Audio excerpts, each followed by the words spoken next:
ہم نے آپ کو خیر کثیر سے نوازا ہے، خوبیوں سے نوازا ہے، بھلائیوں سے نوازا ہے. کتنی بھلائیاں آپ گن نہیں سکتے، ایک ہو تو گناؤں. قدم قدم پر خوبیوں کا تذکرہ کیا ہے. یہ تو بھی مختصر سی بتا دی ہے. اذان ہوگی اشہدو ان لا الہ الا اللہ تو اشہدو ان محمد رسول اللہ بھی کہا جاتا رہے گا. اذان ختم ہوگی تو اذان کے بعد کی دعا میں آپ کا نام لیا جاتا رہے گا. ورنہ تخیل کی شاہراہ پر سوار ہو کر سوچئے کہ نبی اکرم کا کتنا نام لیا جاتا ہے، کتنا نام لیا جاتا ہے. اگر کائنات کے اندر سب سے زیادہ کسی کا نام لیا جاتا ہے، اس دنیا میں مہان پرشوں کی ایک زندگی اٹھائی جائے، سب مہان پرشوں کی، یہاں جیسس عیسیٰ مسیح بھی ہے، موسیٰ علیہ السلام بھی ہے، یہاں گوتم بدھ کی داستانیں بھی موجود ہیں، یہاں مہاویر جی کی داستانیں بھی موجود ہیں، یہاں گرو نانک کی زندگی کا تذکرہ بھی ہوتا ہے، یہاں رام چندر جی اور کرشن جی کی زندگی کا تذکرہ بھی ہوتا ہے. مجھے سب سے محبت ہے، سب سے پیار ہے، سب سے پریم ہے. سب مہاپرش تھے، سب اپنے اپنے دور کے بڑے بڑے بزرگ گزرے ہیں. مجھے ان کو بزرگ ماننے میں کوئی اعتراض نہیں ہے، کوئی سندہ بھی نہیں ہے. لیکن جہاں تک نام نامی اور اس میں گرامی کی بات ہے تو رب کعبہ کی قسم کھا کے کہہ سکتا ہوں کہ پوری کائنات میں اگر انسانیت میں مہان پرشوں میں اگر سب سے زیادہ کسی کا نام لیا جاتا ہے تو وہ ہستی ہے صرف جناب محمد رسول اللہ صلی اللہ علیہ وسلم کی. اس وقت میری گھڑی میں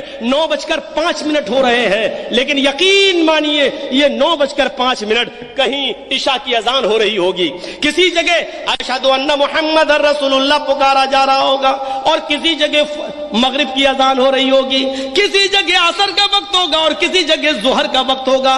ابھی آپ 9 بج رہے ہیں، کہیں فجر کا بھی وقت ہوگا. ابھی 1 منٹ کے بعد کسی اور جگہ پر کوئی نماز کا وقت آئے گا، آدھے منٹ کے بعد کسی اور جگہ کوئی وقت آئے گا. 24 گھنٹے میں 1 منٹ بھی اگر کسی کے نام سے خالی نہیں جاتا ہے تو وہ شخصیت ہے جناب محمد رسول اللہ صلی اللہ علیہ وسلم کی. سب سے زیادہ نام لیا جاتا ہے تو محمد رسول اللہ صلی اللہ علیہ وسلم کا لیا جاتا ہے. یہاں سے آپ اٹھائیے، اے محمد صلی اللہ علیہ وسلم ہم نے آپ کو خیر کثیر سے نوازا ہے. ایک خوبی. دوسری خوبی گنتے جائیے. لقد کان لکم فی رسول اللہ اسوۃ حسنہ. ہم نے محمد رسول اللہ کی زندگی کو آئیڈیل بنا دیا، نمونہ بنا دیا. آئیڈیل جانتے ہو؟ نمونہ، ہو بہو ہمیں ایسا چاہیے. یہ بس یہ اعجاز کسی کو نہیں ملا. تمہاری نماز، تمہارے روزے، تمہارے حج، تمہاری زکاتیں، تمہاری عبادتیں ویسی ہونی چاہیے جیسے محمد رسول اللہ کی تھی. ہم نے آئیڈیل محمد رسول اللہ کو بنایا. جھگڑا ختم کرو. تراویح 20 پڑھنی چاہیے کہ 8؟ عشاء کی 17 رکعت ہے کہ 7؟ معاملے اس سے بالکل برعکس. اس وقت ضرورت ہے امت اسلامیہ کو ایک پلیٹ فارم پر آنے کی. حالات چونکہ اس طریقے کے کر دیے گئے ہیں. میرے بھائیوں، اس وقت یہ سوچنا چاہیے ہم چاہے 7 پڑھیں یا 17، ہم 8 پڑھیں یا 20، صرف یہ دیکھنا چاہیے کہ ہماری نمازوں پر محمد رسول اللہ کی مہر ہے یا نہیں. ہم تراویح 8 نہیں 8000 رکعت پڑھ جائیں لیکن نبی کے طریقے پر نہیں ہے تو بیکار ہے. آپ تراویح 20 نہیں 20,000 پڑھ جائیے، اگر وہ رسول اللہ کے طریقے کے مطابق نہیں ہے تو بیکار ہے. ہم اپنے آپ کو بھی لے رہے ہیں. کوئی آدمی یہاں پر بد دماغ یہاں سے اڑتے وقت یہ نہ کہہ کہ مولانا کی تقریر فرقہ وارانہ رنگ میں رنگی ہوئی تھی. نہیں، میں اپنے آپ کو لے رہا ہوں. سب سے پہلے ہم 8 پڑھتے ہیں، 8 رکعت تراویح نہیں 8000 پڑھ جائیں، لیکن رسول کی مہر نہیں ہے تو ہمارے منہ پہ مار دی جائے گی. آپ 20 پڑھتے ہیں، 20 نہیں 20,000 پڑھ جائیے، اگر رسول کی مہر نہیں ہے تو آپ کی نماز، آپ کی تراویح آپ کے منہ پر مار دی جائے گی. ایک لفافہ لکھا میں نے اپنے گھر بھیجنے کے لیے، اور اس کی قیمت صرف 5 روپے ہے، لیکن اس پر سرکاری ٹکٹ لگا ہوا ہے. 5 روپے کا سرکاری ٹکٹ لگا لفافے پر. ایڈریس صحیح ہے تو پہنچ جائے گا، ایڈریس صحیح ہے تو پہنچ جائے گا. ایک کاغذ میں نے 1000 روپے کا خرید لیا اور اس پر میں نے بہت خوبصورت انداز میں اپنے ماں باپ بیوی بچوں کو لیٹر لکھ دیا، لیکن اس پر سرکاری مہر نہیں ہے، اس پر ڈاک ٹکٹ نہیں لگا ہے. وہ یا تو بیرنگ بن جائے گا یا آپ کے گھر والوں سے جرمانہ سہت وصول کر لیا جائے گا. یا پھر وہ ردی کی ٹوکری میں ڈال دیا جائے گا. کیوں؟ 1000 روپے کا کاغذ ہے آپ کا لیکن وہ نہیں پہنچے گا. کیوں؟ اس لیے کہ اس پر سرکار کی مہر نہیں ہے, اس پر گورنمنٹ کا ٹکٹ نہیں لگا ہے. اسی طریقے سے ہماری نمازیں چاہے کتنی لمبی ہوں, چاہے کتنی کثیر تعداد میں ہوں, ہماری عبادتیں چاہے کتنے اچھے رنگ سے رنگی ہوئی ہوں, لیکن ان نمازوں پر, ان عبادتوں پر محمد رسول اللہ کی اگر مہر نہیں ہے, رسول کا طریقہ نہیں ہے, تو معاف کیجئے گا ہماری عبادتیں اللہ کے ہاں قابل قبول نہیں. قیامت کے دن حنفی بھی کھڑا ہوگا, شافعی بھی کھڑا ہوگا, اہل حدیث بھی کھڑا ہوگا, دیوبندی بھی کھڑا ہوگا, بریلوی بھی کھڑا ہوگا, شیعہ بھی کھڑا ہوگا, قادیانی بھی کھڑا ہوگا. اللہ یہ نہیں پوچھے گا کہ آئے اہل حدیثوں تم نے ظہر کی کتنی نمازیں پڑھی, آئے شافعیوں تم نے کتنی پڑھی, آئے بریلویوں تم نے کتنی پڑھی, آئے دیوبندیوں تم نے کتنی پڑھی.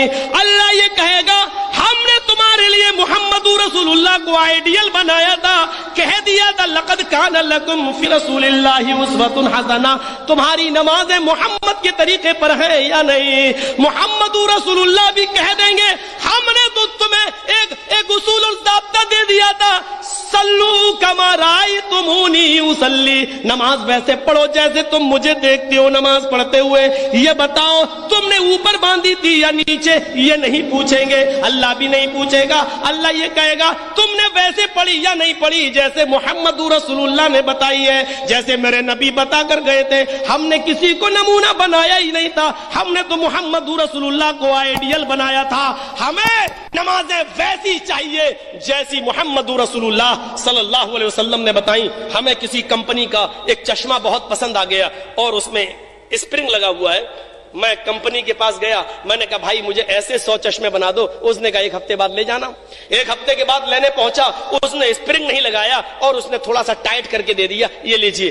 میں کیا کہوں گا, ارے بھائی نہیں, مجھے یہ چشمے نہیں چاہیے, میں تو آپ کو ایک آئیڈیل دے کر گیا تھا, ایک ماڈل, ایک نمونہ دے گیا تھا, مجھے ایسے 100 چشمے چاہیے. ارے اس میں بہت وقت لگ رہا تھا, میں نے ٹائٹ کر کے بنا دیا, یہ اترے گا نہیں. ارے اترے چاہے بھاڑ میں جائے, میرے ماڈل, میرے نمونے کے مطابق تم نے چشمہ کیوں نہیں بنایا؟ نہیں لیں گے. آپ ایک چھوٹی سی چیز اپنے آئیڈیل اور نمونے کے خلاف بن جائے تو آپ نہیں لیتے.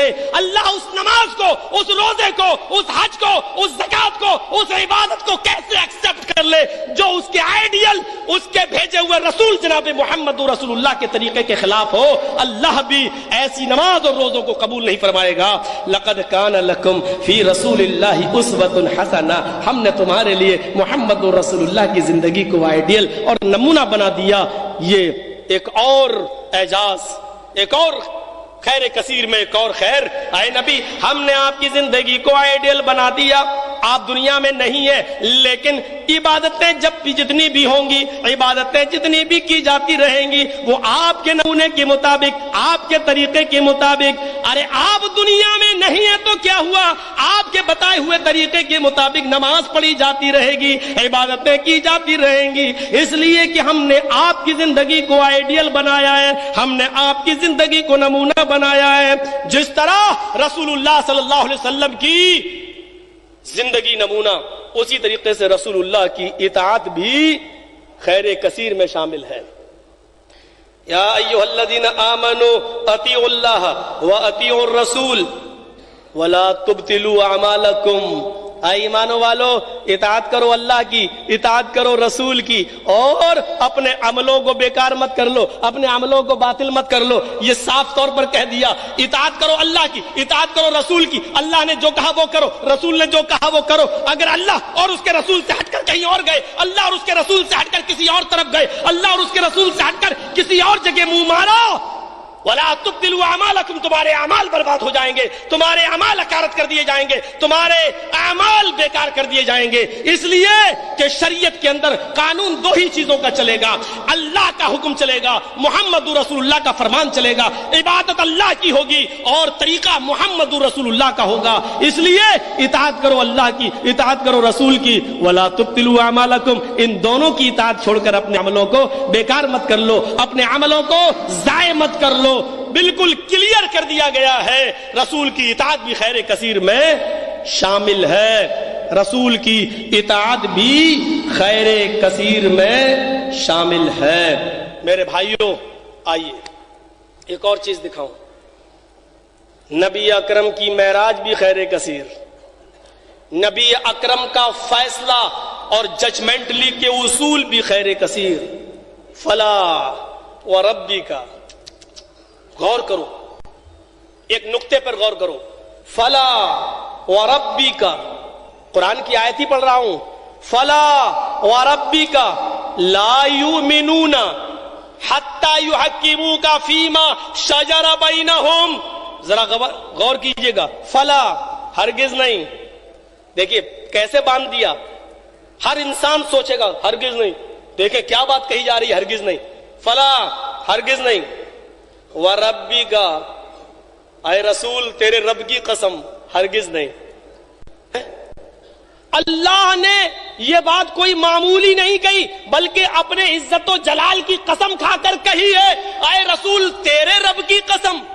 اللہ نے کبھی اپنی قسم نہیں کھائی، کبھی چاند کی کھائی، کبھی ستاروں کی کھائی، کبھی سورج کی کھائی، کبھی زمانے کی کھائی، کبھی فجر کی تو کبھی عصر کی، کبھی سورج کی والشمس وضحاها تو کبھی چاند کی والقمر اذا تلاها تو کبھی فجر کی والفجر وليال العشر، کبھی عصر کی والعصر ان الانسان لفی خسر.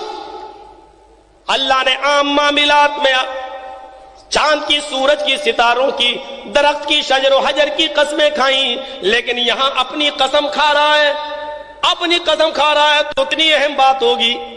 فلا وربی کا ہرگز نہیں، اے رسول تیرے رب کی قسم ہرگز نہیں. لا یؤمنون، آپ جن لوگوں میں موجود ہیں، جن کے پاس آپ دعوت و تبلیغ کا فریضہ انجام دے رہے ہیں، یہ مومن نہیں ہو سکتے. اللہ تو اپنی عزت کی قسم، اپنی ذات کی قسم کھا کر کہہ رہا ہے یہ مومن نہیں ہو سکتے. کون؟ جن کے درمیان محمد رسول اللہ موجود ہے وہ مومن نہیں ہو سکتے. کیوں مومن نہیں ہو سکتے؟ اللہ کہہ رہا ہے اے رسول تیرا معاملہ اتنا اونچا ہے، اے رسول تیرا معاملہ اتنا بلند ہے کہ تیرے اصول، تیرے معاملے کو میں نے اتنا اہم بنا دیا ہے کہ میں نے اپنی قسم کھائی، اپنی ذات کی، اپنے عزت و جلال کی. فلا وربک لا یؤمنون، اے رسول تیرے رب کی قسم یہ دنیا والے اس وقت تک مومن نہیں ہو سکتے حتی یحکموک فیما شجر بینہم، جب تک کہ اپنے آپسی اختلافات میں، آپسی تنازعات میں، آپسی جھگڑے میں آپ کو حکم نہ مان لے، آپ کو جج نہ مان لے، آپ کو فیصل نہ مان لے، آپ کے پاس نہ جائیں اور آپ جو فیصلہ کر دیں فیما شجر بینہم، آپ جو فیصلہ کر دیں ثم لا یجدوا فی انفسہم حرج، آپ کے فیصلہ جانے کے بعد، آپ کا فیصلہ جانے کے بعد پھر اپنے دل میں تنگی نہ لائیں، اپنے دل میں دشواری نہ لائیں، اپنے دل میں ذرہ برابر بھی تکلیف محسوس نہ کریں. وَيُسَلِّمُوا تَسْلِيمًا، اور اس کو پوری طریقے سے تسلیم کر لیں. جب تک منوان، بلا چو چرا، بلا کسی تکلیف کے آپ کے فیصلے کو مان نہ لے، وہ مومن نہیں ہو سکتے ہیں، وہ مومن نہیں ہو سکتے. نبی اکرم کے ججمنٹلی کے اصول بھی بڑے عجیب تھے. دو مسلمان ہیں اور دونوں زمین کے دعوے دار ہیں. بخاری شریف پر یہ چیپٹر دیکھ لو، دونوں ہی دعوے دار ہیں. ایک کہتا اللہ کے رسول یہ زمین میری، دوسرا کہتا یہ زمین میری. ایک کہتا ہے میری، دوسرا کہتا ہے میری. دونوں صحابی ہیں، دونوں مسلمان ہیں، دونوں محمد رسول اللہ کے پاس آتے ہیں اور دونوں کہتے ہیں ہم آپ کا فیصلہ مان لیں گے. اللہ کے رسول نے کہا دیکھو زمین تو کسی ایک ہی کی ہوگی، دو کی تو ہو نہیں سکتی ہے، ایک ہی کی ہوگی. فرمایا ہاں لیکن ہم کیسے فیصلہ کریں؟ کہا میری بھی بات سن لیجئے، اس کی بھی بات سن لیجئے، اور جس کے دلائل مضبوط ہوں آپ اسی کے حق میں فیصلہ کر دیجئے. آپ نے کہا اگر میں فیصلہ کر دوں کسی ایک کے بارے میں تو دوسرا تکلیف تو محسوس نہیں کرے گا. اے اللہ کے رسول یہ کیسے ہو سکتا ہے؟ قرآن تو کہہ رہا ہے آپ جو فیصلہ کر دیں بلا چو چرا تسلیم نہ کر لیں وہ مومن نہیں ہو سکتا ہے. میں کیسے تکلیف محسوس کر سکتا ہوں؟ اللہ کے نبی نے کہا چلو تم اپنی بات کرو. اس سے کہا تم اپنی بات کرو.